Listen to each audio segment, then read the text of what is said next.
CM Chandrababu తనతో పాటు మరో 2 పార్టీలను కలుపుకొని కూటమి పేరుతో ఏపీ ప్రభుత్వాన్ని ఏర్పాటు చేశారు. ఈ ప్రభుత్వం అధికారం చేపట్టి 6 నెలలు పూర్తి అయ్యాయి.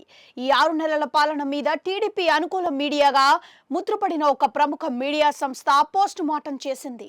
అందులో పెదవి విరుపులే విరిచింది. మళ్ళీ పాత చంద్రబాబే అంటూ అనుకూల మీడియా వేడి నిట్టూర్పులు విడిచింది.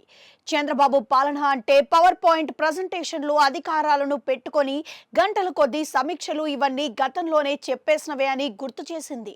క్లుప్తంగా చెప్పాలి అంటే క్షణం తీరిక లేదు, దమ్మిడి ఆదాయం లేదు అన్నట్లుగా 6 నెలల పాలన సాగిందని అంటూ పోస్ట్ మార్టం రిపోర్టుని రిలీజ్ చేసింది. నరేంద్ర మోడీ బయటకు ప్రశాంతంగా ఉంటారని, అయితే ఆయన ఎప్పుడేది చేయాలో అది చేస్తారని పేర్కొంది. పవర్ పాయింట్ ప్రజెంటేషన్లతో గంటల తరబడి అధికారాలను విసిగించడం నరేంద్ర మోడీ లాంటి వారు చేయడం లేదని కూడా ఎత్తిపొడిచింది. బాబు మాత్రం అలాగే చేస్తున్నారని, కాలయాపన తప్ప దానివల్ల ఒరిగేది ఏమీ లేదని అన్నారు. ఇక విజన్ డాక్యుమెంట్ 2047 అంటూ బాబు ఎంతో గొప్పగా విడుదల చేసిన దానిని కూడా ఆ అనుకూల మీడియా తప్పుపట్టడం విశేషం.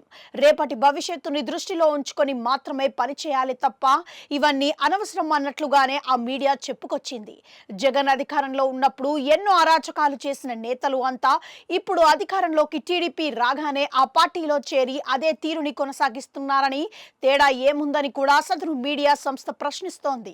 మొత్తానికి చంద్రబాబు 6 నెలల పాలన మీద అనుకూల మీడియా పూర్తిగా నెగటివ్ ధోరణిలోనే ఈ పోస్ట్ మార్టం రిపోర్ట్ ఇవ్వడం పట్ల చర్చ సాగుతోంది. అంతేకాదు హామీల గురించి కలెక్టర్ల సమావేశంలో ఎవరూ గుర్తు చేయలేదా అని కూడా కమెంట్ చేసింది. ఇదే తీరుగా వెళ్తే మాత్రం మళ్ళీ జగన్ అధికారంలోకి వస్తారని, ఆ పాపం పూర్తిగా బాబుదే అవుతుందని కూడా హెచ్చరించింది.